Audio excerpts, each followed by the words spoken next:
You're listening to the 40 Fit Radio podcast dedicated to the 40-plus community. Join us as we discuss the truth about fitness and health using science, reason, and the experiences of our host and content experts. Welcome to the 40 Fit Nation.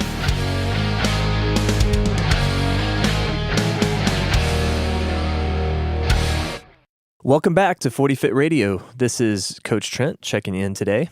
Last week, we aired part one of the Steve Lawson story. Now, we had Steve on as a podcast guest on episode 12, talking about emotional intelligence and kind of the softer side of training and things. But Steve is by no means a soft man. He has survived through incredible odds a often fatal disease. And he could really only do that through the strength of his spirit, strength of his body, and the strength of his faith. So today we're going to air part two of that conversation about that story and hear how Steve has used the barbell to come back from a near-death experience and get his body strong again. So thanks once again for tuning into the podcast. Let's get into the episode. You were at death's door. Of course, basically. yeah. Oh, yeah. A number of times. It could have been the flip of a switch or whatever. Yeah, there were so many things that could have taken me out. Well, anyway, the last day we were in France, two physical therapists came to my room. They had moved me out of ICU that day. Two physical therapists came to my room, and they wanted me to stand up. And I asked them, I said, why are we doing this? Well, you need to start physical therapy. And I said, way to go, physical therapist. Yeah. I said, I'm flying home tomorrow. Yeah. I'm thinking, I have a physical therapist. Yeah. Not really. But I'm flying home tomorrow. Why are we doing this now? Well, they told us to come down here. Okay. So they sat me up on the bed, and I stood up. I thought on my own. Yeah. Actually, they picked me up. Yeah, sure. And I was holding on to a walker. I stood up 3 different times. Then I was too exhausted. I had to lay back down. Sure. But in my very male, very independent brain, I thought I stood up. Sure. Sure. Anyway, that night, this story's going somewhere. That night, right before Karen left the hospital, she comes over to the bed, and she kind of gets right in my face, and she says, "Now listen, when you have to go to the bathroom in the middle of the night, don't you try to go by yourself." Yeah, sure. I don't know why she felt the need to tell me that. Yeah. I wasn't going to do that. I assured her I had a button. I was good. Yeah. Well, 2:00 in the morning came. I had to go. I really had to go. Yeah. And I did not want a nurse to come and help me to the bathroom, help me go to the bathroom. I didn't, and I stood up today. Yeah. So there's this little table next to my bed with a glass carafe on it that had my water in it. A lot of good that did me. I couldn't pick it up. But anyway, it was there. I thought, and the door was like a step away. Sure. And I thought to myself, if I sit up on the bed, I can lean on this table and I can reach that door. I can do this. Sure. So I managed to sit up somehow. I don't know how. Yeah. Managed to sit up. And I started to stand up. I leaned on the table, promptly turned the table over. The glass carafe falls on the tile floor, shatters, and I fell on top of it. Busted my head open over my eye and landed right on top of the broken glass and promptly peed all over myself. Not my proudest moment. No, but you did it yourself. That's right. You did that yourself. Yes, I did. And so I'm laying on the ground on top of this broken glass. I can't call for help because my throat's still screwed up. Yeah. We're not in ICU. There was no nurses around. Yeah. I laid there for what felt like 30 to 45 minutes. Yeah. I mean, it could have been 5, but it felt like forever. Sure. And I thought, if I can just roll over, I can crawl to the bed across the broken glass and at least hit the button. I couldn't even turn over. Yeah, I could do nothing. And you had lost. I mean, Yeah. Well, so most of you guys don't know on the podcast here, but Steve lost how many pounds? 25 pounds in 2 weeks. 25 pounds in 2 weeks. Yeah, while I was in a coma, I lost 25 pounds. And Steve was fairly fit before. He had a lot of muscle mass. I mean, for a guy in his 50s, he's very fit. He lifts. He does some CrossFit. He was also a previous gymnast. So this is a guy with a much higher than average fitness level of really most people 20 years his junior. So fitness is a big part of his life. But you couldn't, I know even when I visited you back in, on Father's Day. Yeah, on Father's Day. It's Father's Day. On Father's Day, Michelle and I drove out to Greenville to visit you, and you were still, using a cane and I could barely walk. Still kind of disoriented, not disoriented, but you had a little bit of what we call ataxic gait, which means you're kind of wobbly. Yeah, I had a balance issue. I kept trying to fall over. Yeah, and you drove me around.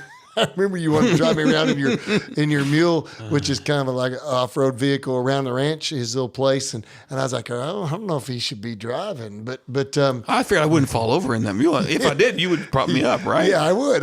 Yeah. But you were really weak then, and you were really thin then too. Yeah. So anyway, I'm laying on the ground, and it's like at that moment God chooses to really talk to me about helplessness. Sure. Which I took issue with. Yeah. I was like, God, could we save this teachable moment for another time? Yeah, exactly. Could you just send somebody with skin on to pick me up? Yeah. And, it was interesting because for me as a pastor, I get that we are helpless in terms of our own salvation. Sure. We've just done too many wrong things. We can't be right with God apart from Jesus. Mm-hmm. And so we're absolutely helpless when it comes to that.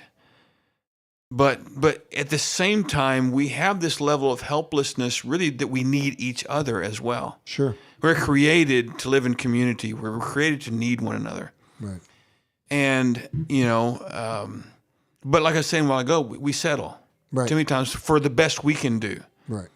What if we could figure out how to live where we get the best of everyone? Right.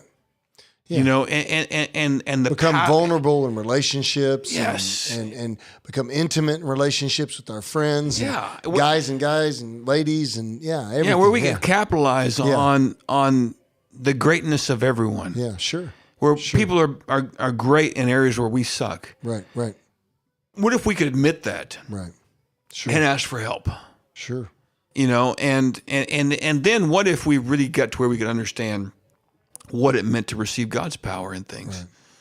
Right. What kind of difference would that make? Right. And the thing is, I've preached this for years. Right. Sure. I didn't get it. Well, you hadn't experienced it at that level. I mean, geez, I didn't understand. I don't know this. if most people have. I didn't really understand it until I was laying on top of that broken glass thinking. Yeah. I had nothing else to do for whatever 2 hours. It was. Whatever, however long it was. Yeah. And so, it just kind of really began to drive home. And I began to understand some of the scriptures where, Paul talks about, in my weakness, God is strong. Right. So I'm going to boast in my weakness. Whether you believe in God or not, well, actually, if you don't believe in God, then this doesn't matter. But if you do believe in God, what would you rather have? The best you can do or the best God can do? Sure. Yeah. I kind of prefer the one who spoke the world into existence. Yeah. And I think he's probably got a better handle on things than I do. Yeah, definitely. And if I could learn to live in that place, what could God do? Sure. And we got a glimpse of this in my story, not from me. Right. I get to tell the story because it's what I do. God's the ultimate hero of the story. Yeah. The human hero of the story is my wife. Yeah. And my kids. Yeah. They touch the world. Yeah, absolutely. And they lived raw and vulnerable and authentic out in front of the world. Yeah. And the world took notice. Yeah, absolutely. And God did something. And they weren't expecting the kind of results that we got. They weren't expecting the kind of response that we got. And we still don't, I don't have an explanation for it other than God is up to something that we don't understand and we may or may not ever understand. But my wife is a rock star. Yeah. Yeah. I mean, the stuff that she endured during this, while asking for help, living in her own helplessness in front of everyone. Yeah, and Karen was really authentic, man. I mean, in her post, they weren't real. They were a very authentic post about her vulnerability. She didn't post the Christianese, No. put on the faith face, everything's gonna be fine because God and all this.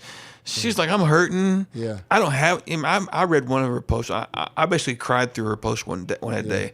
I went back and read them all.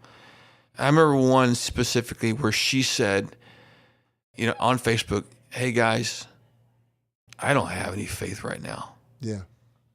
I need your faith to get through today." That's real, man. And that might have been the day that she was convinced I was dead. I'm not sure. But, I mean, she just did that in front of everybody. Sure. And she was the picture of strength in weakness. Yeah. And placing herself in position to see what God would do.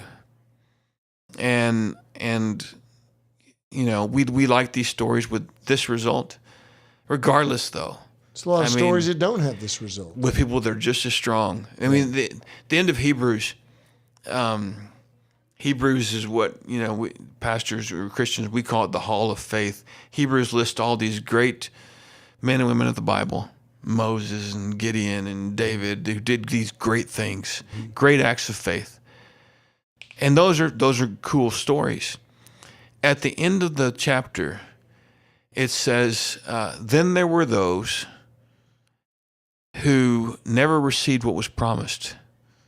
They were devoured by lions. They were sawn in two. They never saw the results of what they were doing. Right.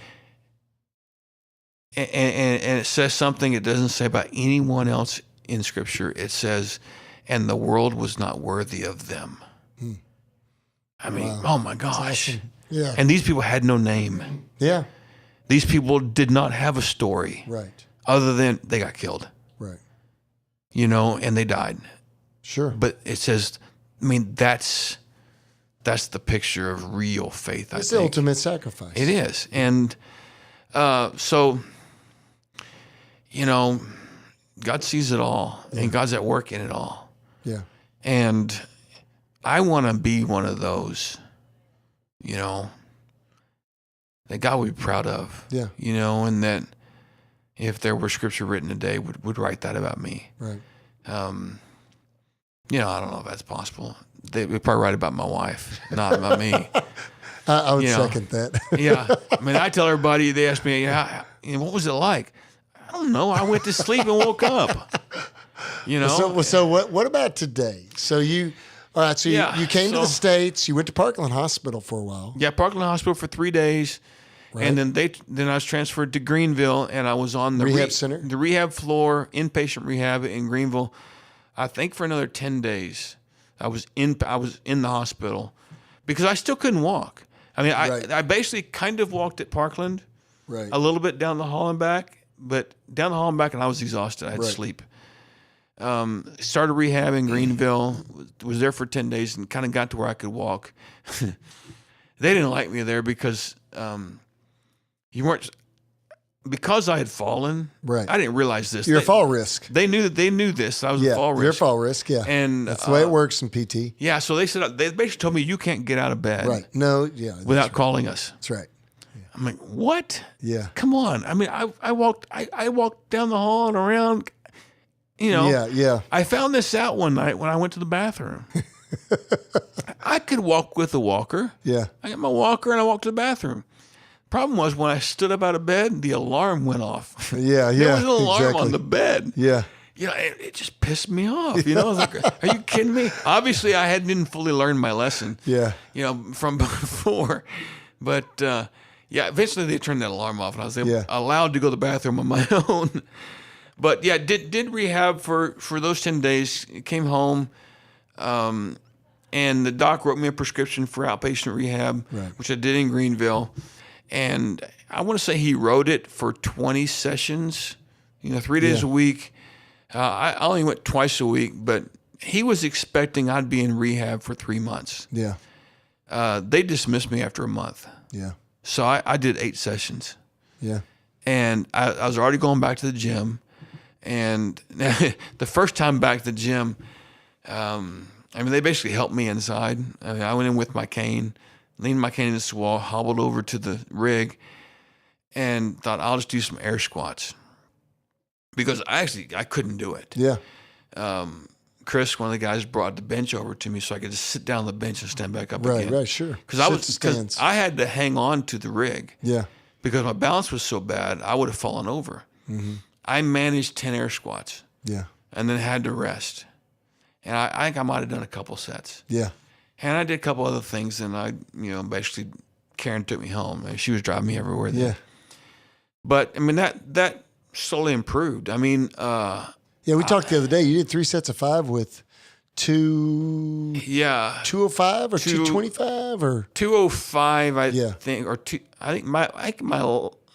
I have to look at my phone. I think it was 205. I think it was maybe 205. 205, So you're doing kind of a starting strength model right now. I'm doing a starting strength model. Yeah, So for barbell training. Monday I did squats and bench press and deadlift. Sweet. And I'm up to 205 on squats now. And that progressed rapidly. Yeah.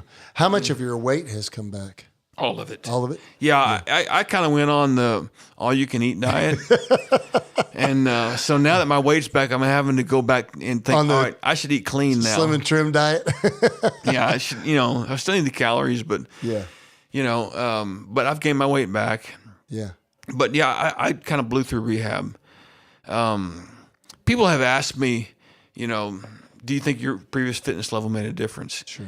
And with me being alive, no. Right. Cerebral malaria doesn't care how much muscle mass you have when it's attacking your brain. Sure. And when your organs shut down, your organs shut down. Right. I mean, how much you can bench press isn't going to fire up your kidneys. Right. And so, there were lots of reasons for me to die, and my fitness level wouldn't have saved me. Right. Again, the only explanation is God on that one. But my recovery, and my ability to sustain the weight loss, the dramatic weight loss, and the dramatic attack on my body, I'm sure has a lot to do with my Well, we said level. earlier, and you said you brought up that point, the fact that cerebral malaria doesn't matter that you have a lot of muscle mass, and I agree with you, but like I said earlier, we sometimes want to throw out the baby with the bathwater, and we sometimes want to either give God all the credit or we want to take the credit or whatever. But obviously, if you believe in a creator, if you believe in God, if you believe in Jesus Christ, then you believe that every breath we take is dependent upon Him. Mm-hmm. But I also believe, and you and I talked about this, that we work as if it depends on us, but we pray that it depends on God. Yeah, In other words, He's given us these bodies, and we live in a carnal nature world. We live in a physical world. He's given us these bodies to use. And there's a lot of specific reference in God's word about being a sluggard, about being lazy, about being not a good steward. Mm-hmm. I think you have been gracefully given another chance at life by the Creator. But guess what? You also have been a good steward of the fact that you've been giving that chance. Yeah. And you have been working your you-know-what off to get back into shape, to get your body back into the ability to do the things you love to do, and that is serving God in your ministry work, and also challenging your brain too. So have you noticed that your brain is improving, but you still have some challenges? Yeah. So I figure I'm about 80, 90%. I probably need to ask Karen that question. Yeah. I'm about 80 to 90% He's a whack job. on my strength. But he was a whack job before. So. Right. Yeah, that's not new. Yeah, I tell people, I've done this in church a few times. I'm not really any more brain damaged than I was before. Dame Bramage. Yeah.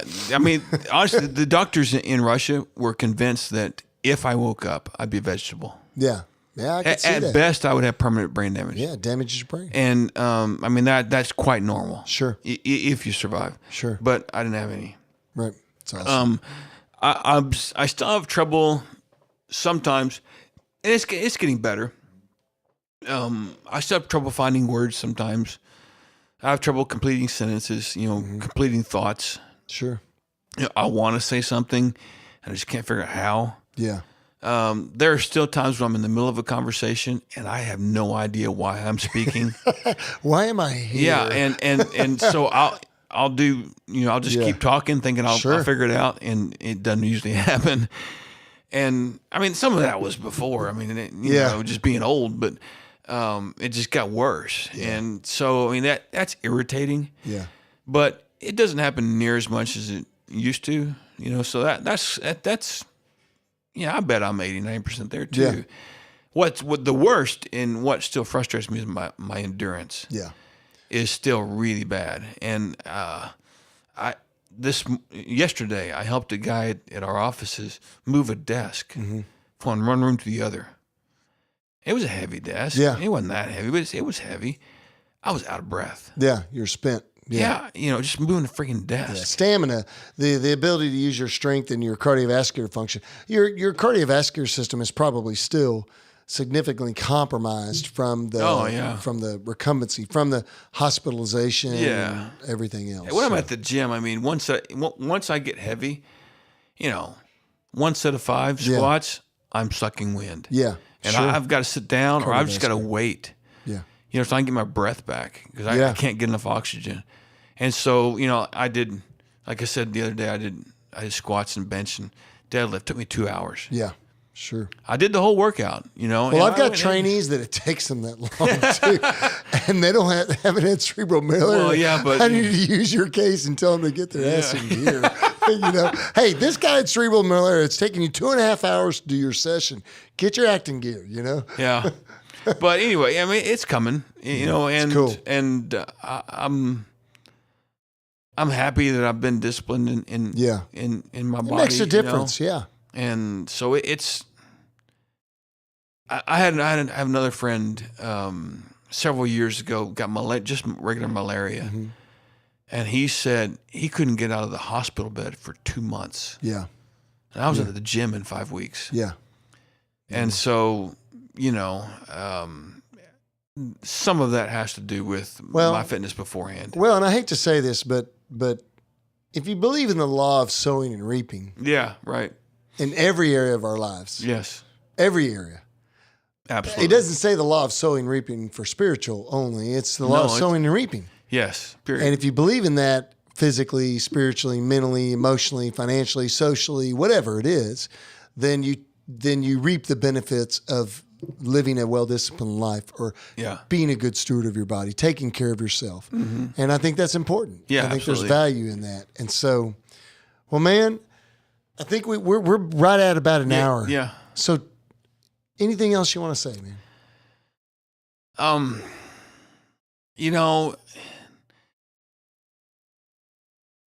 I think that one of the most important things for me is that I stay disciplined, not just in my fitness, but I stay disciplined in the area of recognizing my need for God and need for others.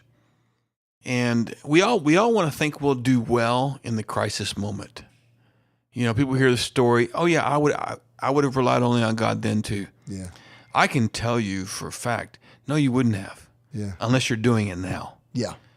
So I know I've got to stay intentional and disciplined in recognizing my need for other people, asking for and receiving help, and my desperate need for God every day. Sure. While things are great. Yeah. So that I'm ready when things are not. I mean, any sports figure you can think of is a perfect. Michael Jordan's one I always use because I know nothing about sport. Yeah. But, Michael Jordan wrote about this quite a bit. Yeah. He did well in the game, right? Because he trained beforehand. Sure. And preparation. And so I kind of see life that way. And I need to be in a life of training in all areas. Yeah. And this is what I'm learning about, vulnerability and helplessness and needing and people and receiving and all that. It's going to be something I got to work into my lifestyle and not be afraid of that. Deal with my own pride, my own ego, and realize the greatness of everyone. Yeah, no one wants to, let's face it, no one wants to be seen as weak. Right. But when you recognize the fact that you need others, that you need people around you in whatever of life it might be counseling or mentoring, or it could be in every compartment of your life. Might be just the guy at the office who's better at a component of the job than you are. Absolutely, yeah. It makes you better. Yes. It makes you better. And so, man, awesome time talking to thanks. you. I appreciate it. Steve's a great friend, and I wanted to share his story in a platform where we could get it out to more people.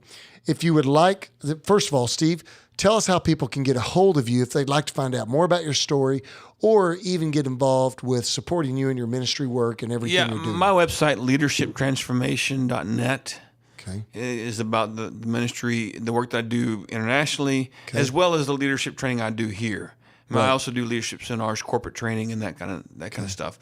And that's got contact information on it. Leadershiptransformation.net. Got it. Leadershiptransformation.net. Excellent. Yeah. Okay, cool. Well, guys, thanks for joining us here on the 40 Fit Nation and 40 Fit Radio. If you want to contact us, you can reach us through at 40fit.com and go to the 40 Fit tab, and you can contact us there.